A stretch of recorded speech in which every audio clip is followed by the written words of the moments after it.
সকলকে জয় যিশু। সকলকে স্বাগত এবং ধন্যবাদ জানিয়ে প্রভুর বাক্য নিয়ে চলে আসলাম আরও একটা সুন্দর দিনে।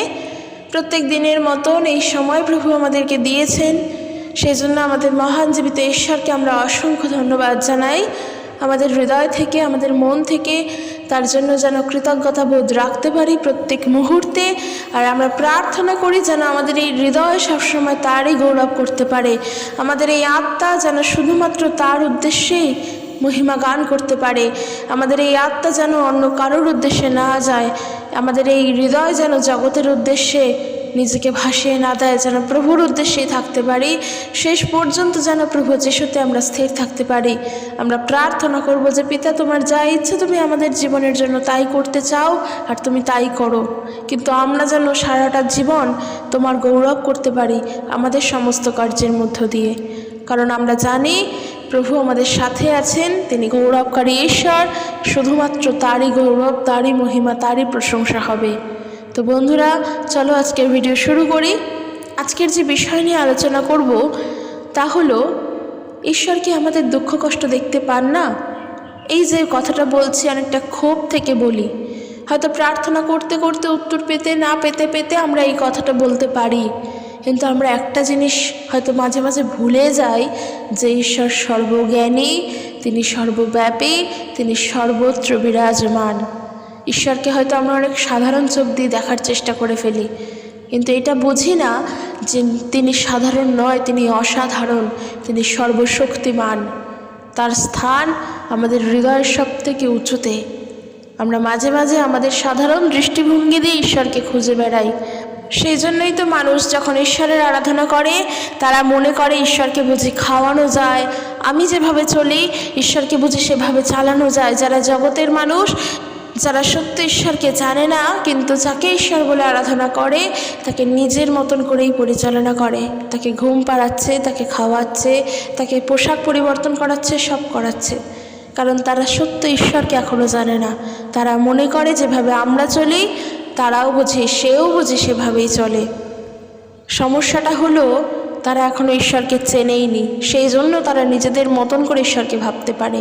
কিন্তু ঈশ্বর তিনি যে কতটা মহান, মানুষ সেটা কল্পনাও করতে পারে না। তাই আমাদের দুঃখ কষ্ট বিপদের দিনে তিনি ছাড়া আর আমাদের পাশে কেউ থাকেন না। আমরা দেখব গীতসংহিতা তার 139 গীত 7 পদ থেকে ঈশ্বরের বাক্য সেখানে কি বলছে। দাউদের একটি প্রশংসা গীত 7 পদ থেকে বলছে, যেখানে যেখানে আমি যাই সর্বত্রই আপনার আত্মা বিরাজ করে। হে প্রভু, আমি আপনার কাছ থেকে পালাতে পারি না। দাউদ বলছেন, হে প্রভু, আমি যদি স্বর্গালোকে যাই আপনি সেখানে রয়েছেন, আমি যদি পাতালে যাই আপনি সেখানেও রয়েছেন। প্রভু, যেখানে সূর্যের উদয় হয় সেই পূর্ব দিকে যদি আমি যাই আপনি সেখানেও রয়েছেন, আমি যদি পশ্চিমে সমুদ্রে যাই সেখানেও আপনি রয়েছেন। সেখানেও আপনার ডান হাত আমায় ধরে থাকে এবং আমায় পরিচালিত করে। এখান থেকে স্পষ্ট প্রমাণিত ঈশ্বর সর্বত্র বিরাজমান। একেবারে স্বর্গ থেকে পাতাল পর্যন্ত, পাহাড় থেকে সমুদ্র পর্যন্ত সমস্ত কোণায় কোণায় ঈশ্বর সর্বত্র বিরাজমান, তার আত্মা সর্বত্র বিরাজমান। সেই মহান জীবিত ঈশ্বরের গৌরব করি আর তাকে অতি সহজলভ্য মনে করি। বুঝি তাকে খাওয়ানো যায়, তার নিজের খাদ্যের যোগান তিনি নিজেই করেন, তাকে আলাদা করে খাবার সাজিয়ে দেওয়ার প্রয়োজন পড়ে না, কারণ ওই খাবারগুলোই আমাকে ঈশ্বর দিচ্ছেন, আমরা খেয়ে বেঁচে আছি। তাই তিনি সব সময় আমাদের সাথে থাকেন, তিনি আমাদের দুঃখ দুর্দশা কষ্টের কথাও জানেন।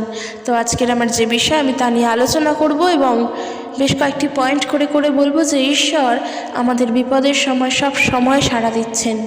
আমাদেরকে তা বুঝতে হবে, ঈশ্বর যে সাড়া দেন তা আমাদেরকে বুঝতে হবে। আমরা দেখব প্রথম বিষয় তা হলো ঈশ্বর আমাদের আরতি শোনেন, আমাদের আর্তনাদ, আমাদের আরতি তিনি শোনেন। আমরা দেখব গীতসংহিতা তার 34 গীত 5 পদ এবং 6 পদ। তারপরে দেখব 27 গীত 7 থেকে 10 পদ। গীতসংহিতা তার 34 গীত 4 পদ থেকে এরূপ বলছে, আমি ঈশ্বরের কাছে সাহায্যের জন্য গিয়েছিলাম এবং তিনি শুনেছেন। যা কিছু আমি ভয় করতাম তা থেকে তিনি আমায় উদ্ধার করেছেন। সাহায্যের জন্য ঈশ্বরের দিকে চাও, তিনি তোমায় গ্রহণ করবেন, লজ্জিত হইও না, নিজেদের মুখকে বিবর্ণ করো না, নিজেদের মুখকে ঈশ্বরের দিকে ফেরাও। আমরা বলি আমাদের কষ্ট, আমাদের আর্তনাদ তিনি শোনেন না। কে বলেছেন তিনি শোনেন না? তিনি শোনেন, খালি আমরাই আমাদের সাহায্যের জন্য ঈশ্বরের দিকে ফিরি না।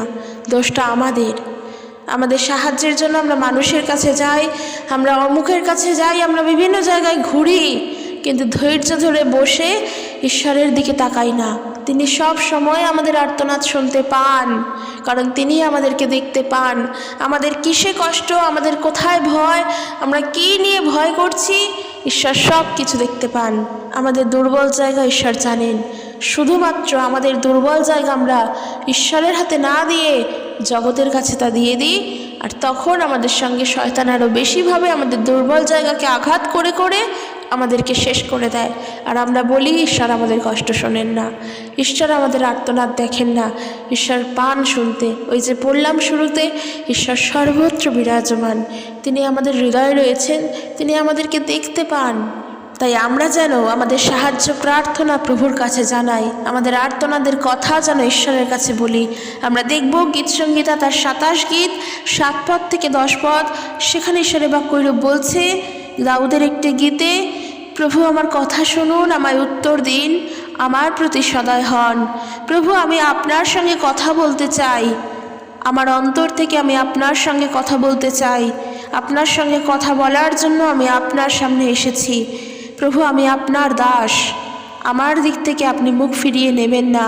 আমায় সাহায্য করুন, আমায় সরিয়ে দেবেন না, আমায় ফেলে চলে যাবেন না। ঈশ্বর আমার, আপনিই আমার পরিত্রাতা।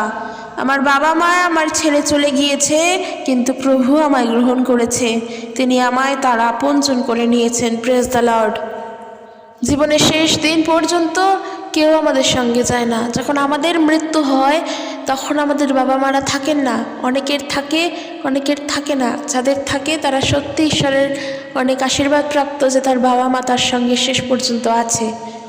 কিন্তু বেশিরভাগেরই ক্ষেত্রে কি হয়, একজন মানুষ তার মৃত্যুর সময় তার মৃত্যু হয়, শেষ পর্যন্ত আমাদের বাবা মারা থাকে না, কেউ থাকে না, কোনো আত্মীয় পরিজন কেউ থাকে না, ঈশ্বর থাকেন।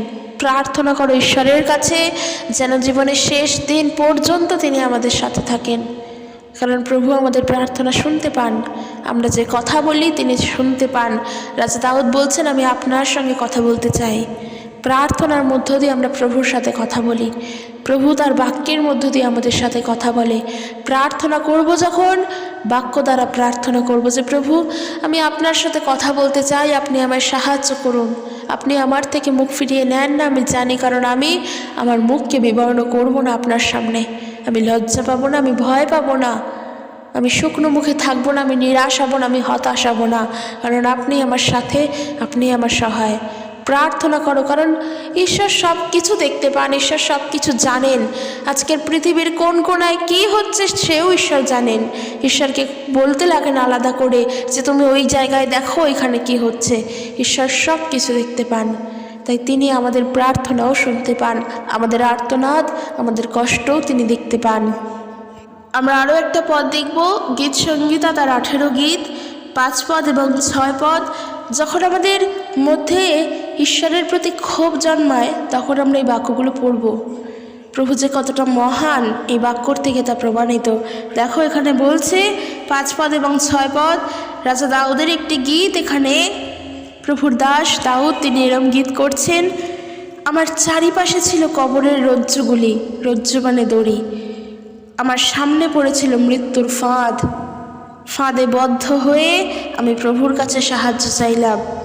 হ্যাঁ, আমি আমার ঈশ্বরকে ডাকলাম, ঈশ্বর তার মন্দিরে ছিলেন, তিনি আমার কণ্ঠস্বর শুনতে পেলেন, তিনি আমার সাহায্যের জন্য আমার কান্না শুনতে পেলেন।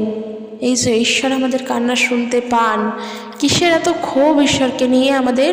মানুষ ঈশ্বরকে বিশ্বাস করতে চায় না, তারা একবারের জন্যও জানে না যে ঈশ্বর কতটা মহান, ঈশ্বর কতটা দয়ালু।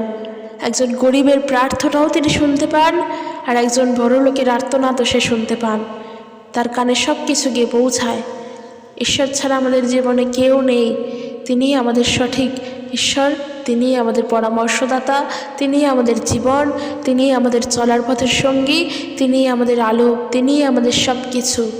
আমাদের আত্মীয়, আমাদের পরিজন, আমাদের প্রিয়জন, আমাদের বন্ধু, আমাদের সমস্ত কিছু, আমাদের বাবা একমাত্র তিনি পিতা ঈশ্বর, যিনি সর্বত্র বিরাজমান, যিনি সব কিছুকে দেখতে পান। এর পরের যে পয়েন্ট দেখব তা হলো ঈশ্বর আমাদের দুঃখ দুর্দশার কথাও জানেন। আমরা বলি না, আমার বিপদের দিনে এত দুঃখে আছি, এত কষ্ট আছি, ঈশ্বর কি কিছুই কি দেখতে পান না? না, ঈশ্বর আমাদের দুঃখ দুর্দশার কথাও জানেন। আমরা দেখব 2 করিন্থীয় তার 1 অধ্যায় 3 পদ এবং 4 পদ, সেখানে ঈশ্বরের বাক্য কি বলছে আমরা দেখব। সাধু পৌল তিনি কি বলছেন? পৌল তিনি ঈশ্বরকে ধন্যবাদ জ্ঞাপন করছেন। দেখো 2 করিন্থীয় 1 অধ্যায় 3 পদ এবং 4 পদে ঈশ্বরের বাক্যরূপ বলছে, ধন্য আমাদের ঈশ্বর ও প্রভু যীশু খ্রিস্টের পিতা। তিনি ধন্য, তিনি করুণাময় পিতা ও সকল সান্ত্বনার ঈশ্বর। তিনি আমাদের সমস্ত দুঃখ কষ্টের মধ্যে সান্ত্বনা দেন, যেন অপরে যখন দুঃখ কষ্টের মধ্যে পড়ে তখন ঈশ্বরের কাছ থেকে আমরা যে সান্ত্বনা লাভ করেছি তাদের সেই সান্ত্বনা দিতে পারি। ঈশ্বর আমাদেরকে সান্ত্বনা দেন। মানুষকে আমরা সান্ত্বনা দিই কিন্তু ক্ষণিকের জন্য, তাকে সান্ত্বনা দিই ওই সময়টুকুর জন্য, যখন তার কাছ থেকে চলে যাই আবার যে কে সেই হয়ে যায়। কিন্তু ঈশ্বর যে সান্ত্বনা আমাদেরকে দেন তা ক্ষণিকের নয়। যোহল লিখিত সুসমাচার তার 14 অধ্যায় 1 পদ বলছে, তোমাদের হৃদয় উদ্বিগ্ন না হোক, ঈশ্বরে বিশ্বাস করো, আমাতেও বিশ্বাস করো। প্রভু যীশু বলছেন এই কথা। হৃদয় যেন উদ্বিগ্ন না হয়। যখন দুঃখ কষ্ট জীবনে আসে তখনই সব থেকে বেশি আমাদের হৃদয় উদ্বিগ্ন হয়। তখন আমাদের কিছুই মনে হয় না, সেটা যে কারণেই দুঃখ আসুক, যেই কারণেই কষ্ট আসুক। শুধুমাত্র যে আমরা অসুস্থ হই, রোগে ভুগি, তার জন্য দুঃখ আসে তা তো নয়। আমাদের অনেক কারণের জন্য দুঃখ হয়, দুঃখ দুর্দশা কষ্ট সব হয়। কিন্তু আমাদেরকে সেই সময় আমাদের হৃদয়কে শান্ত রাখতে হবে। ঈশ্বরের বাক্য বলছে 2 করিন্থীয় তার 1 অধ্যায় 3 পদ 4 পদ, যে খ্রিস্ট যিশুর পিতা তিনি কত মঙ্গলময়, তিনি কত ধন্যবাদকারী ঈশ্বর, তাকে ধন্যবাদ দিতেই হয় যে আমাদের বিপদের দিনে তিনি আমাদেরকে সান্ত্বনা দেন। প্রিয় বিশ্বাসী ভাই ও বোনেরা, একটা জিনিস লক্ষ্য করবে, যখন আমরা কোনো একটা জিনিস নিয়ে উদ্বিগ্নে থাকি, যখন আমরা কোনো একটা বিষয় নিয়ে দুঃখের মধ্যে থেকে আমাদের মন কিছুতেই আমরা শান্ত করতে পারি না, তখন আমরা প্রার্থনায় বসি। তখন বসে আমরা প্রার্থনা করি যে প্রভু তুমি আমাকে শান্ত করো, আমার হৃদয়কে শান্ত করো, তুমি আমাকে সাহায্য করো। আমি কি কারণের জন্য উদ্বিগ্নতায় রয়েছি তুমি তা জানো, তুমি আমাকে সাহায্য করো, আগে আমার হৃদয়কে শান্ত করো, আমি যেন তোমার উপরে বিশ্বাসকে ধরে রাখতে পারি। এইভাবে আমরা প্রার্থনা করি, আর আমরা জানি এর উত্তরও আসে। প্রভু আমাদেরকে শান্ত করেন, আমাদেরকে সান্ত্বনা দেন। এই জিনিসটা তখনই হবে যখন আমাদের সব থেকে দুঃখ কষ্টের সময় আমরা কাউকে না জানিয়ে ঈশ্বরের কাছে বসবো প্রার্থনা করতে, কারণ তিনি আমাদের কষ্টে আমাদের সান্ত্বনা দেন। প্রত্যেক বিশ্বাসী ভাই বোনদের উদ্দেশ্যে বলছি, যতজন এখন এই ভিডিওটি শুনছো, যখনই যে কোনো বিষয়ে আমাদের জীবনে দুঃখ কষ্ট আসুক, অশান্ততে ভুগছি, কোথাও গেলে শান্তি পাচ্ছি না, মানুষও কিছু করতে পারছে না, সবার উদ্দেশ্যে বলছি, তখন একা একা শান্ত মনে প্রার্থনা করতে বসো। অন্য কোনো দিকে যেও না, প্রার্থনা করতে বসো। প্রার্থনা করো, প্রভু তুমি আমার হৃদয়কে শান্ত করো, আমাদেরকে সান্ত্বনা দাও। যে জিনিস নিয়ে আমি চিন্তা করছি তা তুমি জানো, তা তুমি পূর্ণ করবে, আমি বিশ্বাস করি। তুমি আমাকে শান্ত করো, আমি যেন চিন্তা না করি। এইভাবে প্রার্থনা করো, ঈশ্বর সান্ত্বনা দেন, তার বাক্যও বলছে তাই। 2 করিন্থীয় 1 অধ্যায় 3-4 পদ বলছে, ধন্য আমাদের ঈশ্বর প্রভু যীশু খ্রিস্টের পিতা, তিনি করুণাময় পিতা, তিনি সকল কিছুর সান্ত্বনার ঈশ্বর, তিনি শান্তিদাতা। আমরা বলি তাকে সান্ত্বনা তিনি প্রদান করেন। তিনি আমাদের সমস্ত দুঃখ কষ্টের মধ্যে আমাদের সান্ত্বনা দেন, যেন অপরের যখন দুঃখ কষ্টের মধ্যে পড়ে তাদেরকে আমরাও সান্ত্বনা দিতে পারি। সেই সান্ত্বনা যা ঈশ্বর আমাদেরকে দিয়েছেন, তিনি আমাদেরকে সান্ত্বনা দেন। তাই জন্য ক্ষোভ ঈশ্বরের প্রতি যেন না থাকে, অভিযোগ যেন তার প্রতি না থাকে, দোষারোপ যেন তার প্রতি না থাকে। আমরা যেন তাকে নিজেদের হৃদয়ে উচ্চ স্থানে স্থান দিতে পারি। 3 নম্বর যে বিষয় দেখব তা হলো তিনি সর্বদা আমাদের প্রতি নজর রাখেন। আমাদের এই বিষয়ে একটা ধারণা থাকে যে আমাদের এত দুঃখ কষ্টের মধ্যে আমরা রয়েছি, ঈশ্বর কি আমাদেরকে দেখতে পান? একটা ধারণা আমরা মনে করি, ভাবি হয়তো যে না, তিনি দেখতে পান না। তাহলে যদি তিনি দেখতেই পেতেন এত কষ্ট জীবনে দিতেন না, এই ভাবনাও আমরা ভাবি। কিন্তু একটু মনে রেখেও মনে করার চেষ্টা করো যে ঈশ্বর সর্বদা আমাদের প্রতি নজর রাখেন। আমরা দেখব গীত সংহিতা তার 23 গীত আমরা প্রত্যেকে জানি। এখানে ঈশ্বরের বাক্যরূপ বলছে, প্রভুই আমার মেষপালক, আমার কোনো কিছুর অভাব হইবে না। তিনি আমাকে সবুজ চারণ ক্ষেত্রে শুইয়ে দেন, তিনি আমাকে বিশ্রাম জলাধারের পাশে পরিচালিত করেন। এই যে তিনি আমাকে ঘুম পাড়িয়ে দিচ্ছেন, বিশ্রাম জলাধারের পাশে পরিচালিত করছেন, তিনি আমাদেরকেই সব কিছু করছেন। আমরা একা একা কিছুই করতে পারি না। সদা প্রভু আমার মেষপালক, আমার অভাব হইবে না। আমাদের সাহায্য কোথা হইতে আসে? সদা প্রভু হইতে আসে। কে বলেছে তিনি আমাদের প্রতি দৃষ্টিপাত করেন না? 3 পদে বলছে, তার নামের মহিমা উপলব্ধি করার জন্য তিনি আমার আত্মাকে নূতন শক্তি দেয়। তার নামকে উপলব্ধি করার, তার মহিমাকে বোঝার জন্য আমরা নিজেরা কখনো কিছু করতে পারি না যদি না তিনি শক্তি দেন। তার মহিমা এতই মহান। এখানে বলছে যে তার নামের মহিমা উপলব্ধি করার জন্য তিনি আমার আত্মাকে নূতন শক্তি দেন। তার নামের জন্য তিনি আমায় ঠিক পথে পরিচালিত করেন। একদমই তাই। আমরা প্রার্থনা করি বিভিন্নভাবে, আমরা প্রার্থনা করি, আমাদের ভালো মন্দ সব কথা ঈশ্বরকে জানাই যে প্রভু আমার এটা দরকার, তুমি আমাকে দাও। এটা কিভাবে পাবো সেটা জানি না, এটার মধ্যে দিয়ে আমার ভালো হবে না আমার খারাপ হবে আমরা জানি না। আমরা সমস্ত রকমভাবে সমস্ত কথা প্রভুকে জানাই। হয়তো সেখানেও নিজের কিছু স্বার্থ চরিতার্থ করার জন্যও আমরা প্রার্থনা করি, সেটা হয়তো ভালোভাবেই, কিন্তু সেখানে আমাদের স্বার্থ থাকে, হয়তো মন্দভাবেই তা থাকে, কিন্তু প্রভুর কাছে হয়তো মন্দভাবে চাই না। ধরো আজকে যেরকম বলি, 2 বন্ধু পরীক্ষা দিতে বসেছে, তাদের পরীক্ষা হয়ে গিয়েছে, তাদের রেজাল্ট বেরোনোর পালা। 2 বন্ধুই পড়াশোনায় ভালো, কিন্তু 2 বন্ধুর মধ্যে একজন বন্ধু যে প্রভুকে জানে, সে প্রার্থনা করছে এরকম যে প্রভু আমি যেন ওর থেকে একটু বেশি নম্বর পাই, আমি যেন ওর থেকে একটু ভালো নম্বর পাই। ও ভালো পড়াশোনায় আমি জানি, আবার ও পেলে পাক, তোমার যেটা ইচ্ছে তুমি করো। এই ধরনের প্রার্থনা আমরা যখন করি, আমাদের জন্য যেটা সঠিক প্রভু তখন সেটাই করেন। সেখানে যদি আমাদের নম্বরটা কম আসে, বুঝবে তখন ঈশ্বর তোমার জন্য কিছু বার্তা দিতে চান, ঈশ্বর তোমাকে সত্য পথে পরিচালিত করতে চান। কেন বলো তো? কারণ তুমি প্রার্থনা করছো যেন ওর থেকে একটু বেশি নম্বর পাও। সেও কিন্তু পড়াশোনায় ভালো, তার প্রাপ্য নম্বর সে পাবে, তুমি প্রার্থনা করছো যেন তার থেকে একটু বেশি পাও। এখানে তোমার মধ্যে একটা কম্পিটিশন চলে আসছে। কিন্তু ঈশ্বর তোমাকে প্রেম করেন, তোমাকে ভালোবাসেন, তিনি তোমাকে সত্য পথে পরিচালিত করতে চান, তিনি তোমাকে সঠিক পথে হাঁটাবেন। তার জন্য যদি তোমার কম নাম্বার আসে, জানবে ঈশ্বর তোমাকে ঠিক পথেই পরিচালিত করছেন, এর জন্য কোনো দুঃখ নেই। এখানে ঈশ্বরের বাক্য বলছে যে তার নামের জন্য তিনি আমার ঠিক পথে পরিচালিত করেন। ওটা তো সাধারণ একটা উদাহরণ ছিল, কিন্তু যেই পথে গেলে একমাত্র তার সেবা কার্যের মধ্য দিয়ে তার গৌরব হবে, তার প্রশংসা হবে, আমরা বিশ্বাস করি প্রভু আমাদেরকে সেই পথেই পরিচালিত করেন। তার কারণ তিনি সর্বদা আমাদের প্রতি নজর রাখছেন। এরপর 4 পদে বলছে, এমনকি যদি আমি কবরের মতো গাঢ় অন্ধকারময় কোনো উপত্যকা দিয়েও হেঁটে যাই, আমি কোনো বিপদের দ্বারা ভীত হব না, কারণ আপনি যে আমার সঙ্গে রয়েছেন প্রভু। আপনার শাসন দণ্ড আমাকে স্বস্তি দেয়, নিরাপদে রাখে। প্রার্থনা করব যখন আমরা এই বাক্য মনে করব, যখন আমাদের সব থেকে দুঃখের সময় আসে, কষ্টের সময় আসে, আমরা মনে করি আমাদের জীবনের বোধহয় এখানেই শেষ, দেওয়ালে পিঠ থেকে গিয়েছে, কিংবা এই রাস্তা আমি অতিক্রম করতে পারবো না, তখন যেন গীত সংহিতা তার 23-4 পদ স্মরণ করতে পারি।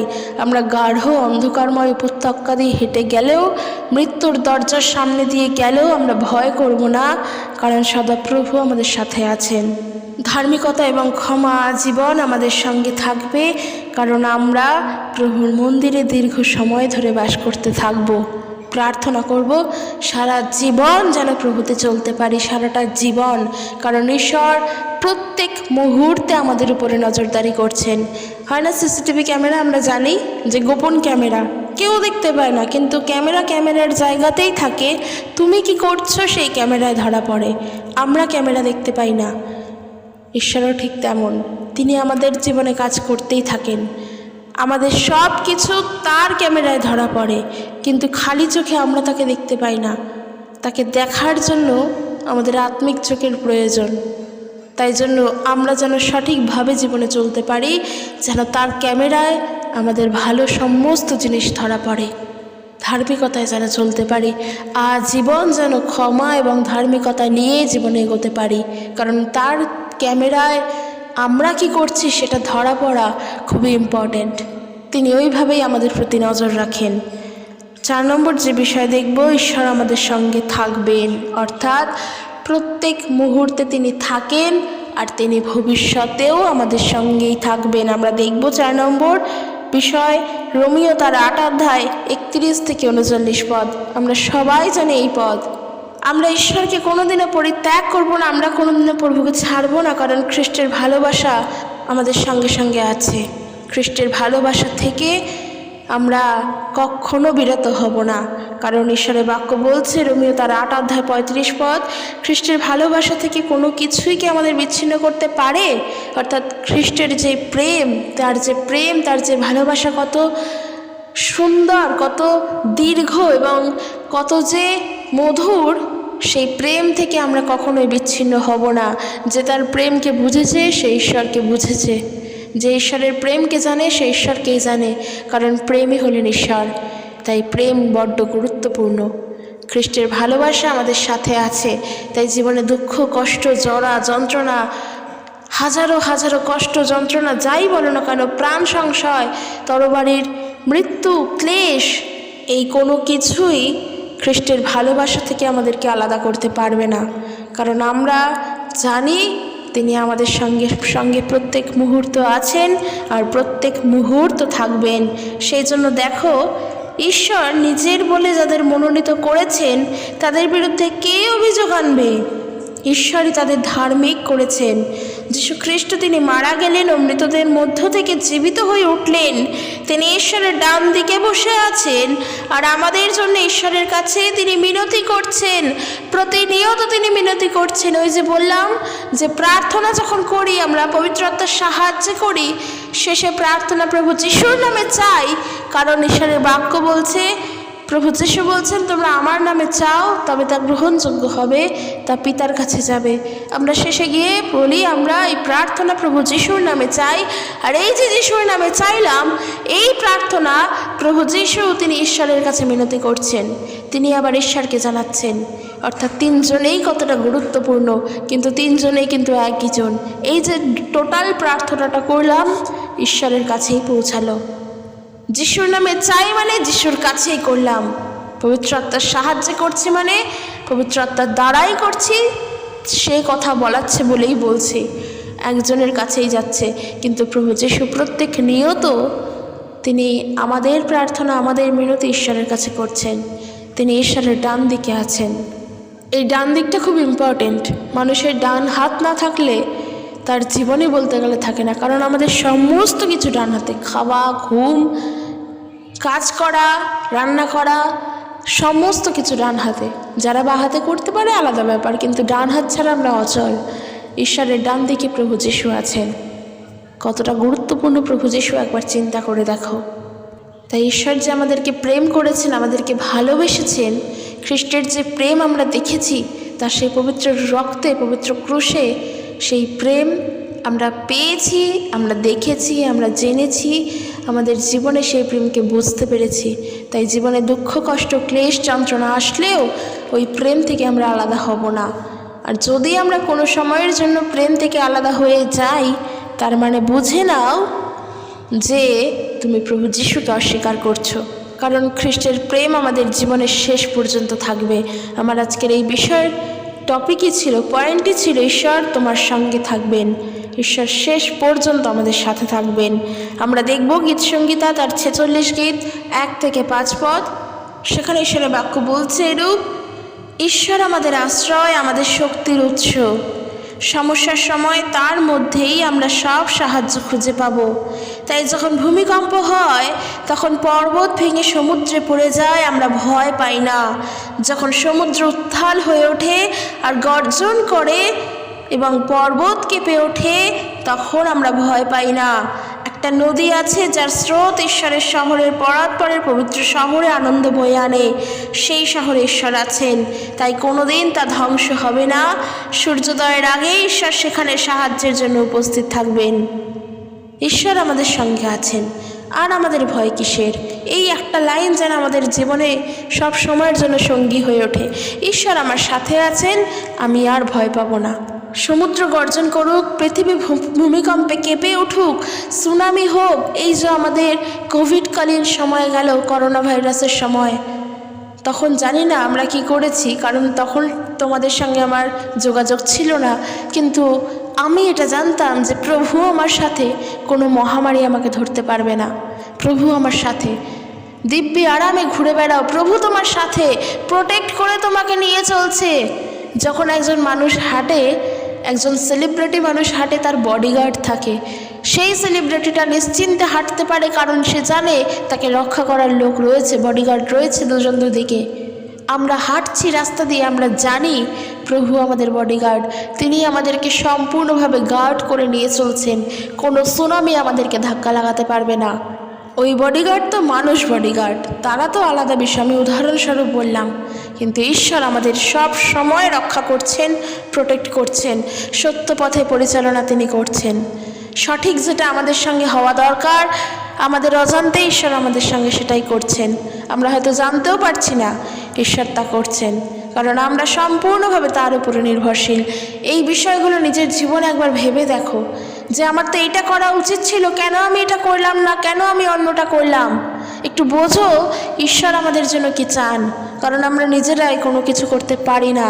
এই যে ডান হাত দিয়ে যখন আমরা লিখি বা আমরা যখন মুখ দিয়ে পড়ি, তখন আমাদের সঙ্গে ঈশ্বর থাকেন। তার বাক্য পড়ার জন্য ঈশ্বর আমাদেরকে সাহায্য করেন, তার বাক্যে লেখার জন্য আমাদের হাতকে ঈশ্বর ধরেন। তিনি আমাদের আশ্রয়, আমাদের শক্তির উৎস তিনি। আমরা শক্তি পাই ঈশ্বরের থেকে। সমস্যার সময় তারই মধ্যে আমরা সব সাহায্য খুঁজে পাই, কারণ আমরা সাহায্যের জন্য একমাত্র তার কাছে প্রার্থনা করি। তাই এটা জানবো যে তিনি সব সময় আমাদের সাথে আছেন। গতকালেও তিনি ছিলেন, আগামীকালও তিনি থাকবেন, বর্তমান সময়ও তিনি আছেন। এরপরের যে পয়েন্ট তা হলো ঈশ্বর আমাদেরকে রক্ষা করবেন। আমরা দেখব গীত সংহিতা তার 9 গীত 9 পদ এবং 10 পদ। এখানে ঈশ্বরের বাক্যরূপ বলছে, বহু মানুষ তাদের নানাবিধ সমস্যার ফাঁদে আবদ্ধ এবং জর্জরিত, তাদের সমস্যার ভারের নিচে তারা পিষ্ট হয়ে গিয়েছে। প্রভু তাদের জন্য আপনি নিরাপদ স্থান হন, যেন তারা আপনার কাছে যেতে পারে। লোকেরা যারা আপনার নাম জানে তারা আপনার উপরে বিশ্বাস রাখবে। প্রভু, লোকজন যদি আপনার কাছে আসে, আপনি তাদের সাহায্য না করে ফিরিয়ে দেবেন না। এটা প্রার্থনা একটা, যে প্রভু, যারা সাহায্যের জন্য আপনার দিকে মুখ করে চাইছেন, তাদেরকে আপনি সাহায্য করুন। কারণ আমরা প্রত্যেকে ঈশ্বরের সাহায্য চাই। প্রত্যেকটা মানুষ, আমরা বিশ্বাসী হই চাই অবিশ্বাসী হই, আস্তিক হই চাই নাস্তিক হই, সাহায্যের জন্য আমাদের একজনের উপরে নির্ভরশীল হতে হয়। সেই ব্যক্তি যত ঈশ্বরকে বিশ্বাস করুক চাই না করুক, সে বলবে না আমি একা একা জীবনে চলতে পারি, সে কখনো বলবে না। আর যদি সে এটা নাও স্বীকার করে, তাও সে জানে না যে তার সাহায্য কোথা থেকে আসছে, ঈশ্বর তাকে সাহায্য করছেন। তাই সাহায্যের সময় যারা প্রভুর মুখবর্তী হয়, ঈশ্বর তাদের প্রত্যেককে আশীর্বাদ করুক, ঈশ্বর তাদের প্রত্যেককে সাহায্য করুক, এটা আমাদের প্রার্থনা। সে যতই ঈশ্বরের বিরুদ্ধে থাকুক, সেই ব্যক্তিও তার কষ্টের সময় কারোর না কারোর কাছে সাহায্য প্রার্থী হয়, সাহায্য চায়। যতই মানুষ ঈশ্বরকে অস্বীকার করুক, বিশেষ করে প্রভু যিশুকে অস্বীকার করুক, একজন মানুষ তার মনের সফট কর্নার থাকে।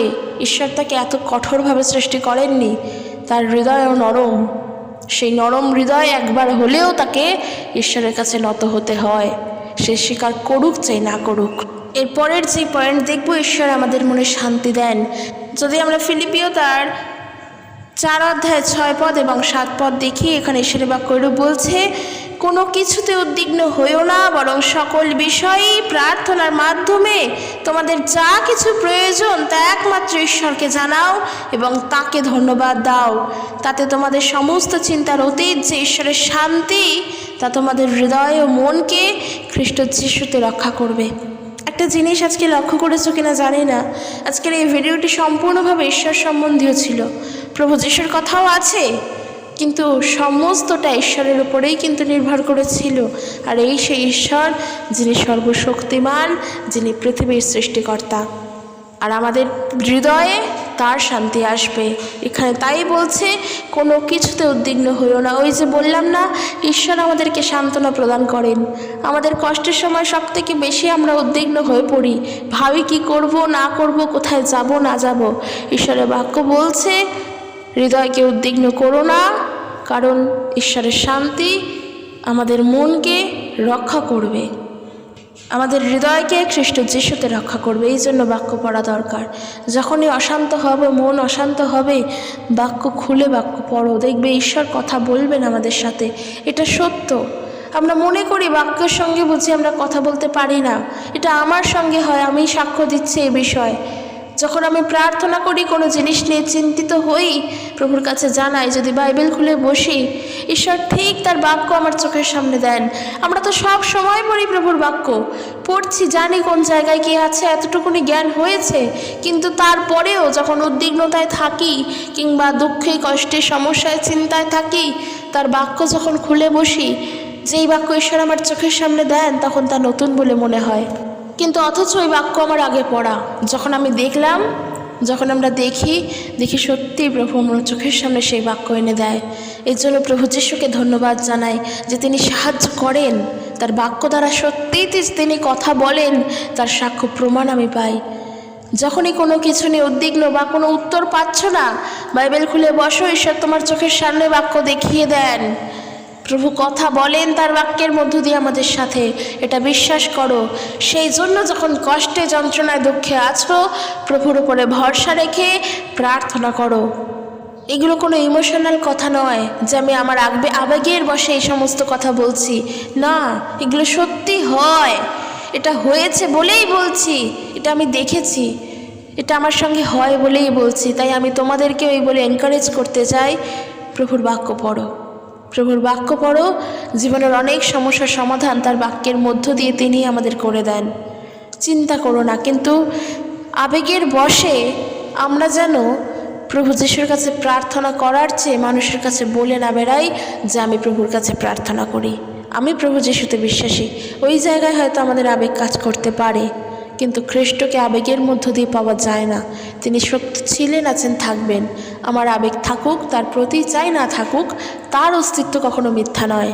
তাই আমরা আবেগের বশে নয়, কিন্তু সত্যের দ্বারা যেন চলি। আমরা প্রার্থনা করব, আমাদের সাহায্যের জন্য প্রভুর দিকে ফিরব, প্রভুর বাক্য পড়ব, আমাদের জীবনের কষ্ট দুঃখর ভার তার উপরে রাখবো। যেভাবে তিনি বলছেন, কষ্ট তো আসবেই, ভার আমরা তার উপরে ছাড়ব। হৃদয়কে যেন শান্ত রাখতে পারি এবং প্রভু যিশু এবং পিতা ঈশ্বরের প্রতি যেন ভরসা এবং বিশ্বাস রাখতে পারি। তো বন্ধুরা, আজকে ভিডিওটি কেমন লাগলো জানিও। যেন এইভাবে চলতে পারি জীবনে, এই প্রার্থনাই আমরা যেন করি যে প্রভু তোমার বাক্যর অনুযায়ী চলতে সাহায্য করো। তো দেখা হবে নেক্সট একটি ভিডিওতে। সকলে সুস্থভাবে থাকো। খ্রিস্টের প্রেম, শান্তি, ভালোবাসা প্রত্যেকের প্রতি বর্তুক। জয় যিশু। Praise the Lord.